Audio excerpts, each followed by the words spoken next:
Amigos e amigas, canal do Xavier, eu sou o Xavier.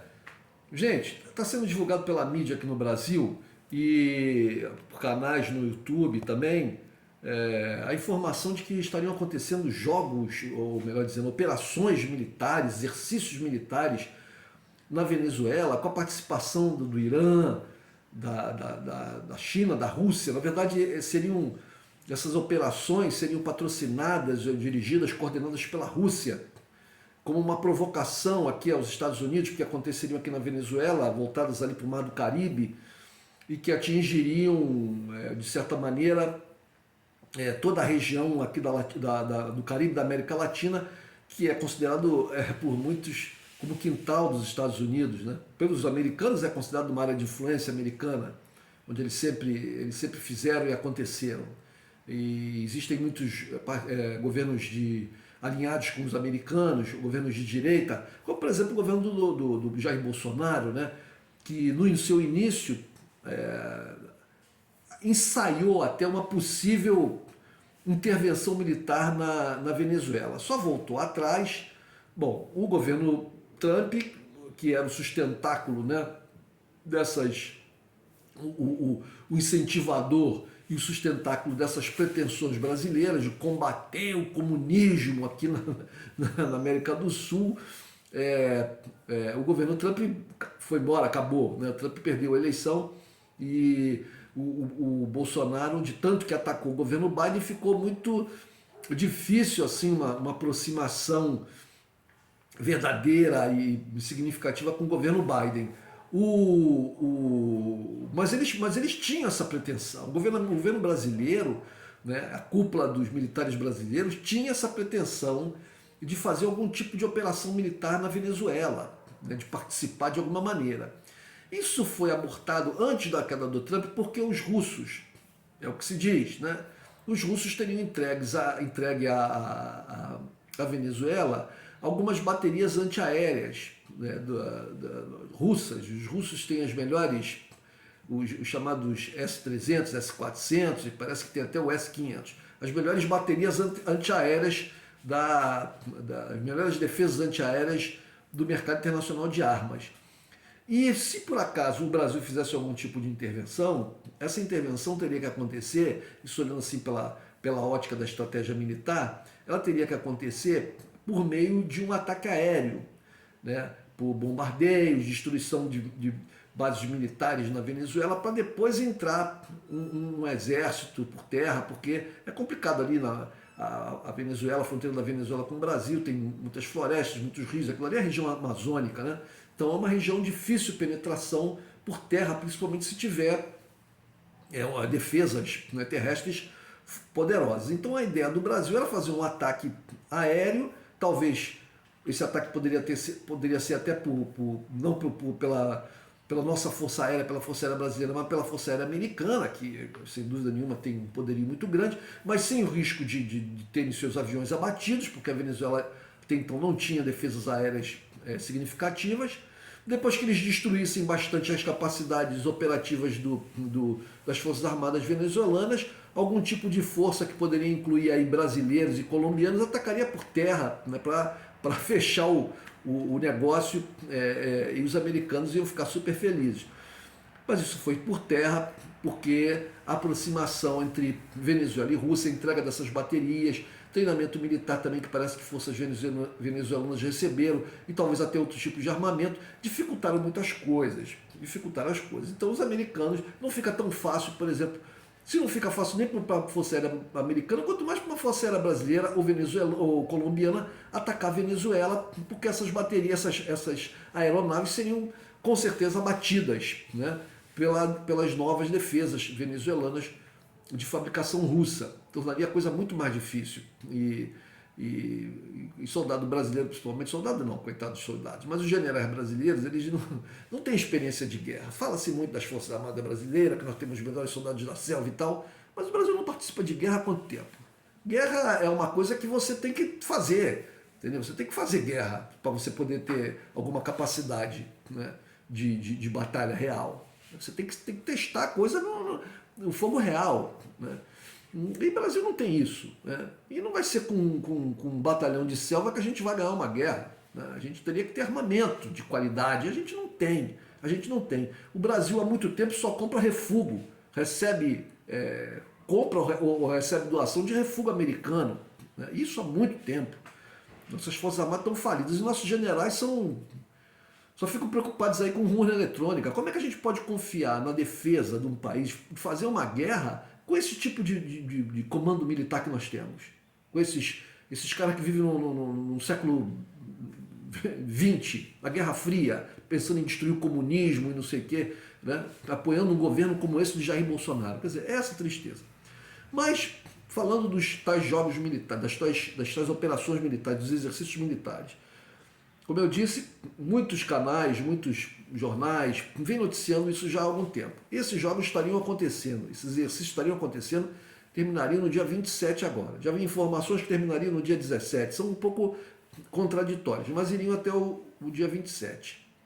Segundo a Telesur, sim, eles vão até o dia 27, que vai ser o próximo sábado. Né? Hoje é dia 21, domingo, vai ser no próximo sábado. Bom, o que se diz a respeito? Bom, primeiro são vários nomes que dão. Né? War Games, jogos militares, exercícios militares, Olimpíadas militares, são vários nomes diferentes. Né? O que se sabe é que são organizados pela Rússia desde 2015 e isso está mais para uma espécie de Olimpíadas militares, jogos militares. O Brasil teve jogos militares que aconteceram no Brasil aqui alguns anos atrás. Né? Parece que a Rússia faz esses jogos militares mais patrocinados por ela, organizados por ela, e que participam países que não fazem parte da OTAN. No entanto, eu vi notícia de que a Grécia participou, por exemplo, há alguns anos atrás, que a França e os Estados Unidos enviaram observadores alguns anos atrás. Existem países, como por exemplo, como a Arábia Saudita, que vem nos últimos anos se aproximando da Rússia e da China, é verdade, né, se distanciando um pouco dos Estados Unidos, mas que é um país que tem armamento norte-americano, é um país que compra arma dos americanos, é um país que é um dos sustentáculos do chamado petrodólar, porque aceita receber como pagamento do seu petróleo vendido apenas dólar. Parece que estava em negociação com a China para receber yuan, o que seria um baque nessa estrutura do petrodólar, mas até agora isso não se realizou, não se efetivou. Então, portanto, né, mas ela vai participar. E dizem que são 37 países. Né? Já vi notícias com 13, com 10, com 15, né? Mas seriam 37 países. Entre esses 37 países, como eu falei, está a Irã, a Rússia, a China, a Belarus, a Argélia, Ruanda, Níger, Índia, Cazaquistão, Índia, por exemplo, que lá na Ásia participa do tal do Quad, que seria uma organização que incluiria Austrália, Japão e Estados Unidos. Né? Uma organização que tem como inimigos, como adversários a China, a Rússia, a Coreia do Norte e tal. E a Índia participa disso. Por outro lado, a Índia participa dos BRICS. Quer dizer, parece que a Índia está aprendendo a fazer uma espécie de um jogo duplo, tipo como a Turquia faz. A Turquia está em todas, né? Está de um lado, está do outro. O Erdogan, a mídia aqui nacional, ocidental, pinta o pior quadro possível do Erdogan. Mas o fato é que ele consegue colocar a Turquia, né, com as suas fragilidades. A Turquia tem suas fragilidades, todo país tem suas fragilidades, né, obviamente. A Turquia tem suas fragilidades, mas ele consegue aproveitar muito bem a situação estratégica, geoestratégica da Turquia, né? As Forças Armadas da Turquia, que são importantes, a Turquia tem um exército poderoso, os turcos têm drones muito bons, que inclusive eles venderam para a Ucrânia está utilizando na guerra lá contra a Rússia, né?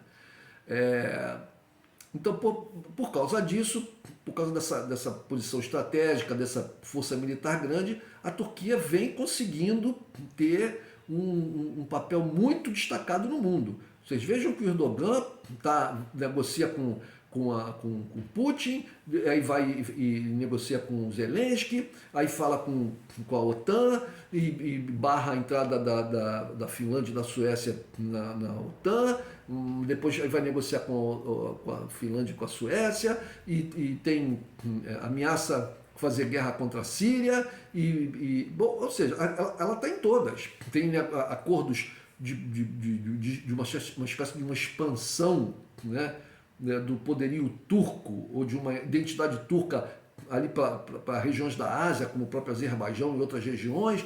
Ou seja, o Erdogan consegue colocar a Turquia, né, no top 10 do mundo, né?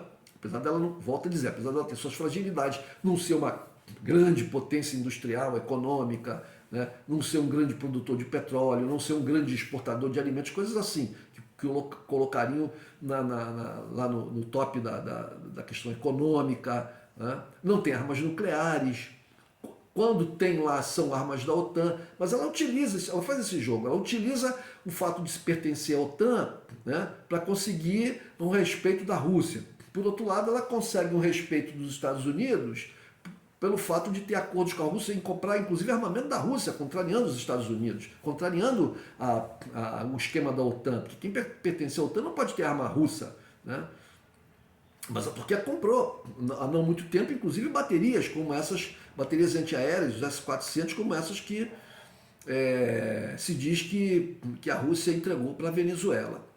Bom, pois então, esses exercícios, esses chamados exercícios militares, que pelo que eu vi na TV, na Telesur, eles são espécies de Olimpíadas militares, na verdade, não são exercícios militares, são jogos internacionais militares, né, que são competições, né, são diferentes do que a gente chamaria de verdadeiros exercícios militares, que não são competições, né, não são como as Olimpíadas que nós temos, né, as famosas Olimpíadas. As pessoas vão lá correr para disputar o primeiro lugar, salto em altura, salto em lutas de judô, não é isso.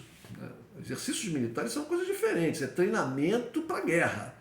E pelo que parece, isso aqui não é um treinamento para guerra. Né?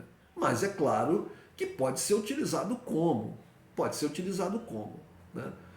É claro que essa interação entre países como Irã, Rússia, China, Belarus, a própria Venezuela, causa, mesmo que seja apenas para competições, né, para uma espécie de um desporto militar, é claro que isso causa preocupação para os países que são oponentes a esses países primeiros que eu falei, né? Nomeadamente os Estados Unidos, que tem aqui a sua área de importância, ou melhor, a sua área de maior controle, né? Apesar que hoje em dia é difícil saber se a área que os Estados Unidos mais controlam no mundo são a América Latina ou são a Europa.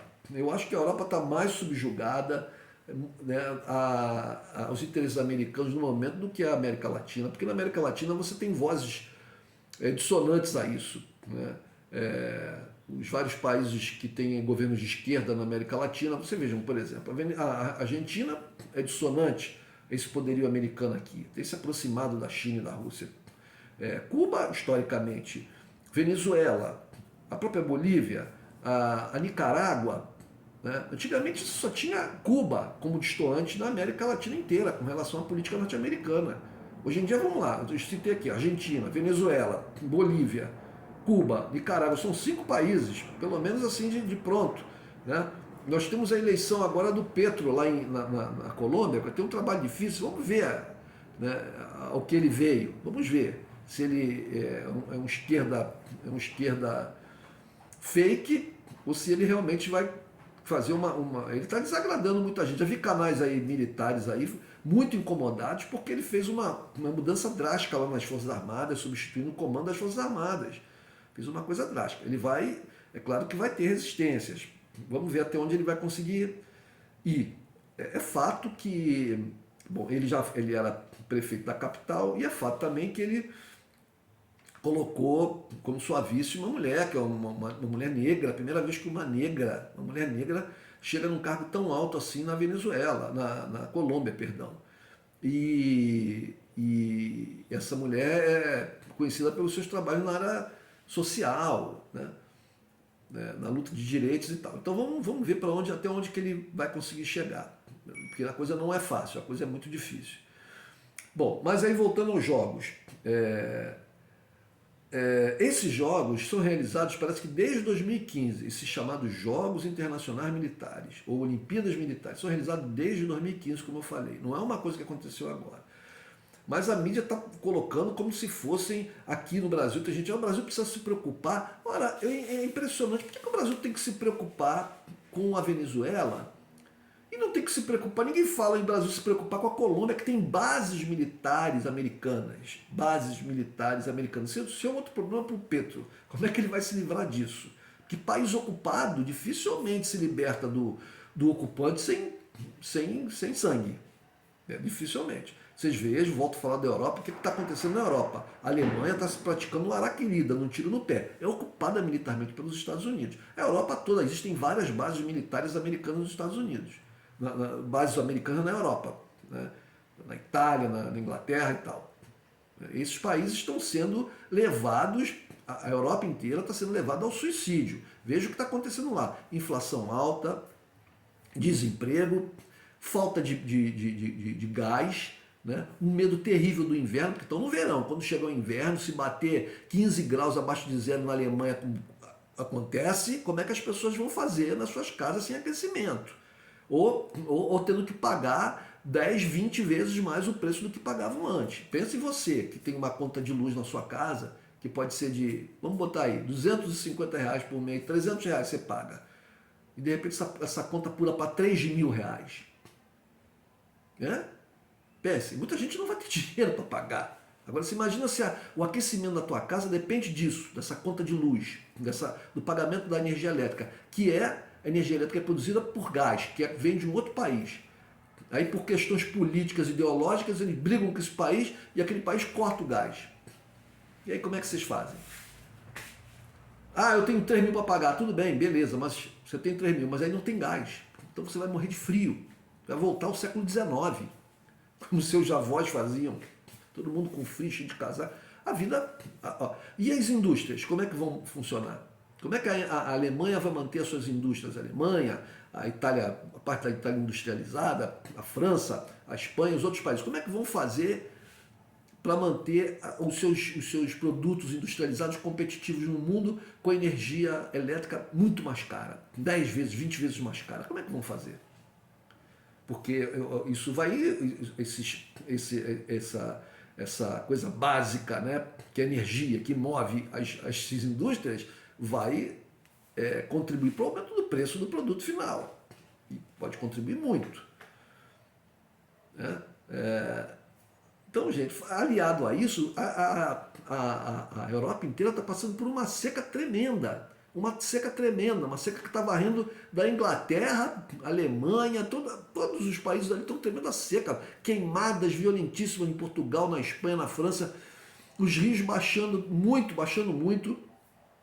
Na Alemanha aparecendo chamadas pedras da fome, que são pedras com inscrições que foram feitas por alemães de muito tempo atrás, quando houve secas parecidas. E eles colocaram escrito lá, olha, se você vê essa pedra, prepare-se para chorar, porque eles choraram, porque eles passaram fome, porque não tinha, as plantações foram embora. Então você imagina a Europa passando por uma seca violenta que vai afetar muito a sua agricultura, a sua pecuária, a sua produção de alimentos em geral, e não tendo gás não tendo energia para poder aquecer seus lares, para poder mover suas indústrias. O caos perfeito, gente. O caos perfeito. Né? O caos perfeito. E fazem tudo isso por causa de quê? Por causa do domínio americano, que quer guerrear. Os americanos não estão... Foi como a Nuland, a Victoria Nuland, conversando lá com o embaixador americano na Ucrânia, falou. Quando o embaixador americano falou para ela na gravação, pelo que se sabe, foi capturada pelos serviços de inteligência russa e foi vazada. Quando o embaixador americano falou lá na conversa dele, mas os europeus, a União Europeia não vai aceitar, não vai gostar disso e tal. Aí ela falou, claro e bem, que se ferre, falou o palavrão, mas que se ferre a União Europeia. Os americanos não estão preocupados com a Europa, estão preocupados com o domínio. Eles querem continuar dominando a Europa e querem cercear a Rússia de toda maneira. E usam a Europa como um bode expiatório. Então, dito isso, eu não sei quem é que é mais submetido atualmente aos americanos, se são a União Europeia ou se é a América Latina. Porque a América Latina aqui está tentando uma... Se no Brasil o governo Bolsonaro for instituído, e mesmo com o governo Bolsonaro, porque os interesses brasileiros atualmente de comércio são muito voltados para a China. Vejam que Bolsonaro, no início do seu governo, na pandemia, falava impropérios dos mais absurdos com relação à China, né? Tomado por uma ideologia contra os interesses do seu próprio povo, dos seus agricultores, etc., né? Do comércio do seu país. Ele, como presidente da República, essa mula que nós temos aí na presidência da República. Mas ele acabou mudando, ele foi tirando, ele foi mudando porque ele perdeu o apoio lá do Trump saiu, ficou o Biden, ele ficou numa situação difícil. Foi lá, né, beijar a mão do Putin por causa dos fertilizantes, porque senão não teria fertilizante, a gente não ia ter o secretário-geral da ONU, aí, o Guterres, né, um péssimo secretário, porque é tendencioso, é partidário na questão da Rússia e Ucrânia, né? Tem uma visão muito pró-europeia, muito pró-americana, melhor dizendo, né? Aquele europeu submetido aos interesses americanos. Mas agora, aí, depois de muitas críticas, se mexeu da cadeira, conseguiu lá junto com os turcos, com Erdogan, um acordo para a liberação do trigo que estava preso lá porque os portos estavam fechados na Ucrânia, né? Os russos permitiram e tal. Fizeram um acordo, os ucranianos com a ONU e com os turcos, separadamente, e os russos os russos e os ucranianos, porque os ucranianos não quiseram fazer acordo com os russos diretamente. Então fizeram esse acordo separadamente com a Turquia e com a União Europeia, e com a ONU, perdão. Então conseguiram liberar alguns navios. E o Guterres hoje ontem estava dando entrevistas e tal, falando que teria que se liberar, né, que tem que se voltar ao comércio dos fertilizantes russos e também dos alimentos russos, porque isso faz parte do acordo e também porque isso vai diminuir os preços dos alimentos no mundo e diminuir uma possível fome no mundo, né? Então o acordo falava da liberação dos grãos ucranianos, né, mas também da liberação das compras dos fertilizantes e dos grãos russos. Os ucranianos parece que já conseguiram vender, mas os russos ainda não. De repente os russos mudam de ideia aí e travam de novo lá a coisa lá na Europa. Mas voltando aos jogos militares. Então, aqui na mídia começou a falar se é que tem perigo para o Brasil. Tem gente, nós estamos sendo ameaçados porque estamos aqui na nossa fronteira com jogos militares. Gente, são jogos militares, são jogos, não são manobras e exercícios. E mesmo que fossem manobras e exercícios, a Venezuela, com o país soberano, tem todo o direito de fazer no seu território. A Venezuela nunca ameaçou o Brasil. Quem ameaça o Brasil, quem ameaça a Venezuela é o Brasil, não o contrário, não é a Venezuela que ameaça o Brasil. Não é o contrário, foi o governo os governos já de Temer já tiveram um distanciamento da Venezuela, né?